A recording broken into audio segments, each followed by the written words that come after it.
Ini habaib di Indonesia ini sebagian besar tidak punya ilmu, tapi kok dihormati luar biasa.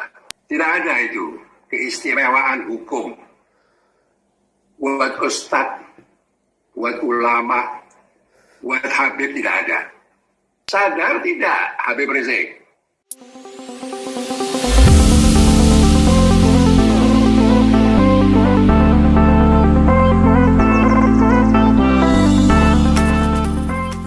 Assalamualaikum warahmatullahi wabarakatuh. Terus terang saya baru pertama kali dipanggil Habib di publik ini. Tidak pernah dipanggil Habib ini gara-gara penyelenggara. Tapi kalau Anda lihat di pamflet, itu Habibnya dikurungi. Barangkali penyelenggara takut Habibnya lepas, lari kemana-mana ditangkap orang yang tidak bertanggung jawab. Jadi seperti dikatakan oleh saudara Gus Nusron tadi, gelar Habib ini berat sekali. Kalau saya menyandang gelar Habib lalu mengumumkan kemana-mana, nanti saya takut betul di akhirat ditanya oleh baginda Nabi, kamu kok ngaku-ngaku keturunan saya? Kamu sudah berbuat apa? Nanti malu saya sama baginda Nabi. Jadi lebih baik Habibnya bukan cuma dikurungi, disimpan saja dulu. Itu pernah ada seorang alim terkenal pernah datang ke Indonesia, Al-Habib Abdul Qadir bin Ahmad As-Segaf. Ini saya mau bicara belak-belakan ya, supaya didengarkan bukan saja oleh masyarakat yang luas, tetapi juga oleh keluarga-keluarga habaib. Dia datang ke Indonesia, dia bilang dia heran. Ini habaib di Indonesia ini sebagian besar tidak punya ilmu, tapi kok dihormati luar biasa oleh masyarakat Indonesia. Andai kata mereka punya ilmu, barangkali diangkat tidak boleh menginjak bumi. Terus diangkat terus, jangan sampai menginjak tanah. Nah, kembali kepada topik. Saya lihat tadi dua pembicara ini tidak membahas judul dari topik ini yang berbunyi peranan habaib, mengawal peranan habaib dalam perjalanan bangsa. Bagaimana mengawal habaib ini? Karena para habaib ini sebagian besar mengklaim mereka lah yang akan mengawal kita, kira-kira begitulah ya. Nah, mengawal ini saya artikan dalam arti menasihati. Jangan sampai habaib ini menyimpang dari garis Nabi besar Muhammad sallallahu alaihi wasallam. Menasihati itu juga bisa dalam bentuk kritik. Manusia harus selalu siap untuk dikritik. Kebangsaan itu apa? Kebangsaan itu adalah tujuannya macam-macam. Persatuan.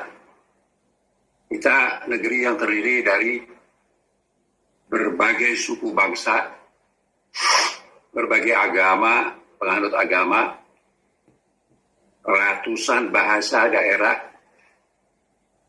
Luar biasa ini. Founding Fathers kita ini. Luar biasa. Bisa menyatukan kita menjadi satu bangsa, satu negara, yaitu bangsa Indonesia. Ini harus kita jaga. Jangan sampai ulama atau habaib ikut-ikutan memecah belah. Ini sangat penting sekali. Itu, kebangsaan itu, salah satu artinya itu. Kebangsaan juga kita harus jaga kedaulatan negeri ini. Jangan sampai kita dikuasai oleh kekuatan-kekuatan asing, baik berupa pendudukan negeri ini oleh asing, maupun dikuasai ekonominya, dikuasai budayanya, dan sebagainya.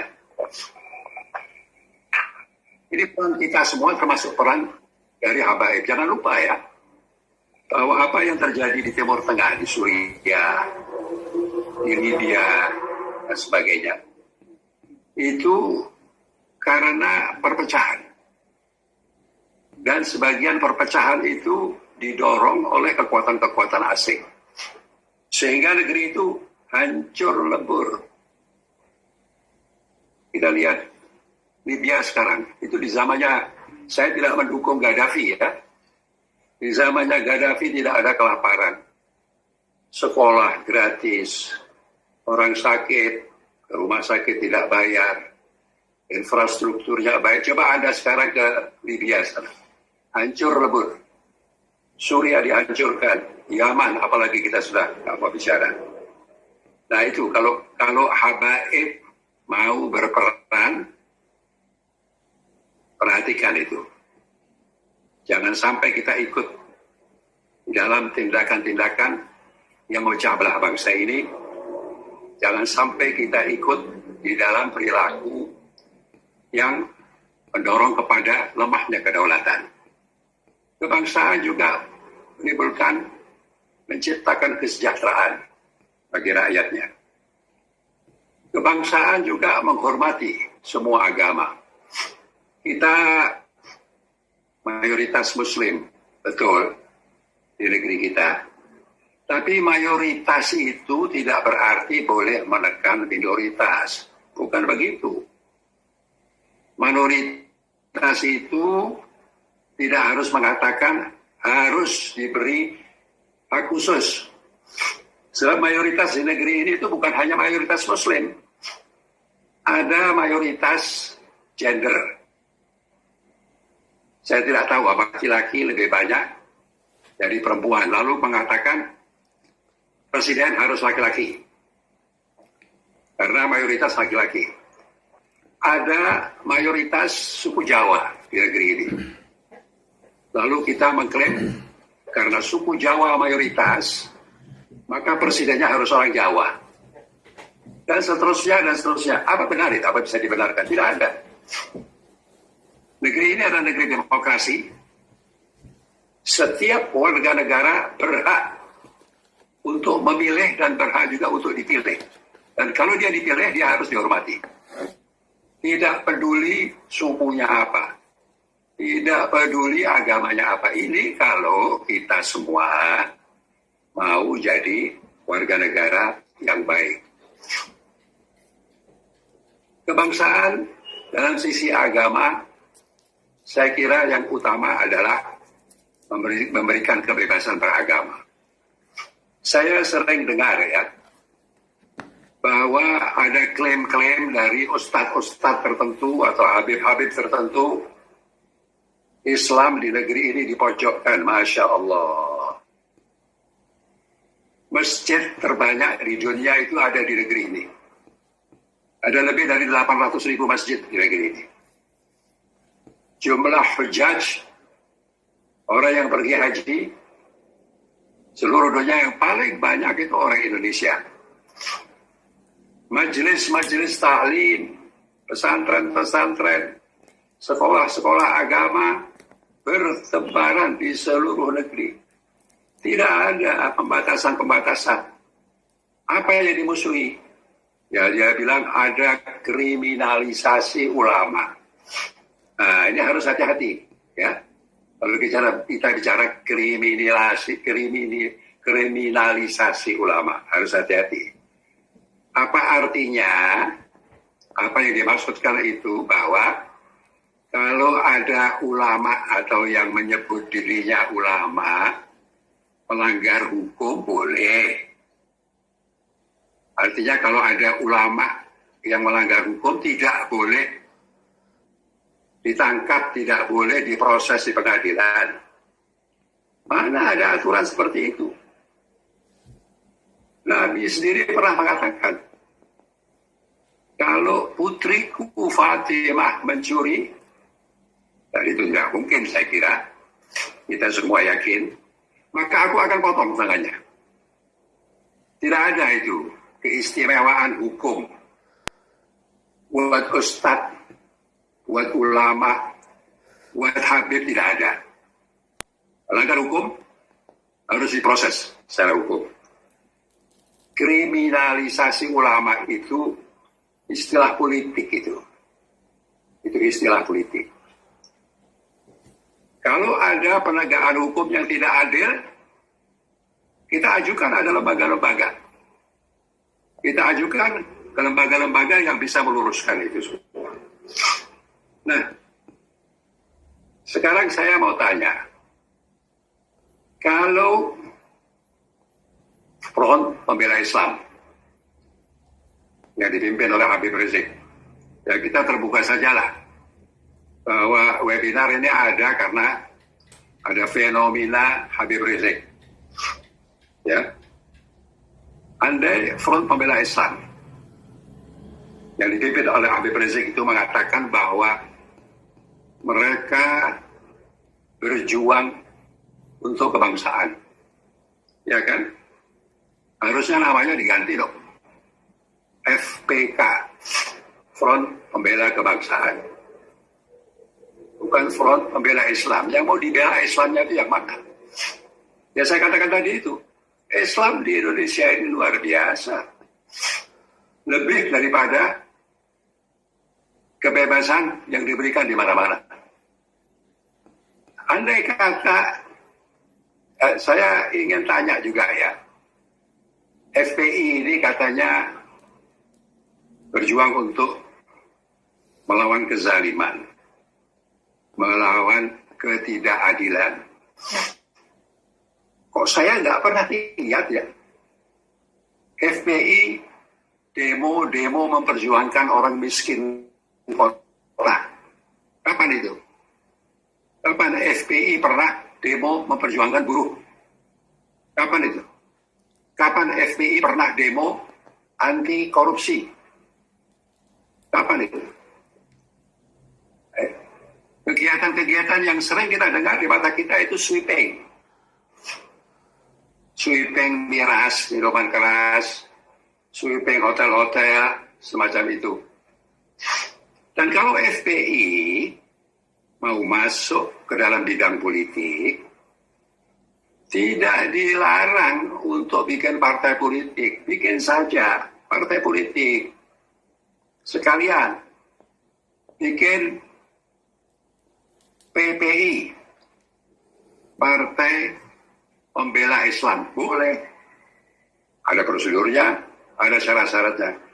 Tapi jangan membawa agama ke dalam politik. Kenapa saya katakan jangan membawa agama ke dalam politik?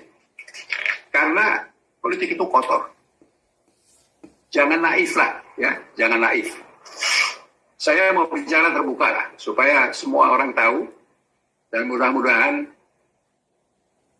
para pendukung Habib Rizik juga tahu, dan mudah-mudahan sampai juga ke Habib Rizik, mudah-mudahan.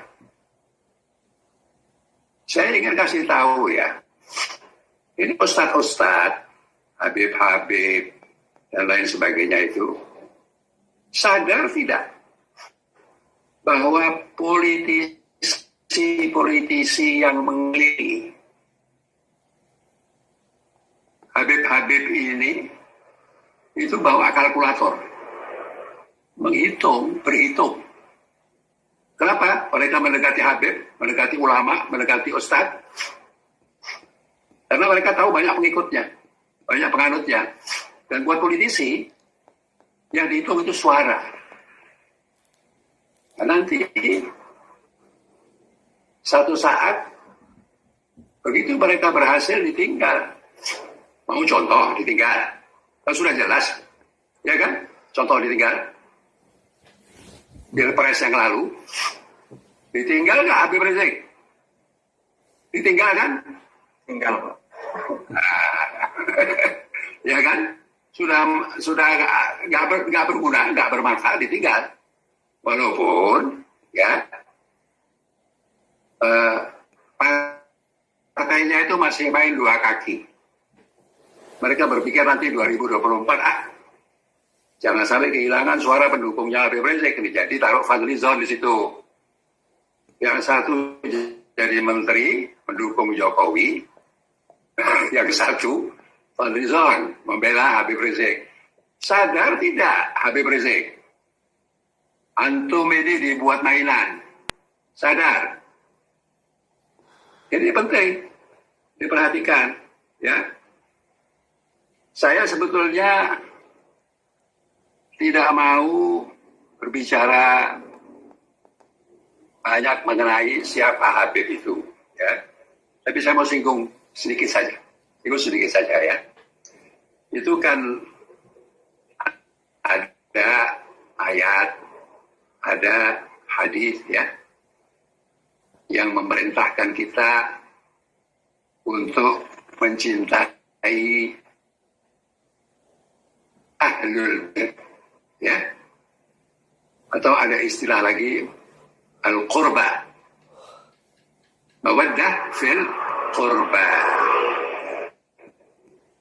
Ada lagi hadis yang kuat, ya, kalau kata Rasulullah Sallallahu Alaihi Wasallam, kalau Anda tidak mau sesat, peganglah kitab suci Al-Quran dan Al-Itrati. Al-Itrati ini diterjemahkan sebagai keturunanku. Nah, kita harus hati-hati, ya, menerjemahkan Al-Itrati, menerjemahkan Qurba, menerjemahkan Mawaddah. Harus berhati-hati. Saya bukan ahli tafsir, terus terang, ya. Tapi kita juga diperintahkan oleh Allah untuk menggunakan akal kita dalam menafsirkan atau memaknai Al-Quran, ayat-ayat Al-Quran. Tadi sudah disinggung sedikit oleh Gus Nusron. Ada perbedaan pendapat mengenai Ahlul Bait itu siapa. Ada yang menafsirkan Ahlul Bait itu hanya Ahlul Kisah, yaitu yang dikurung oleh Rasulullah, ya, kemudian didoakan oleh Rasulullah. Itu adalah Fatimah Zahra,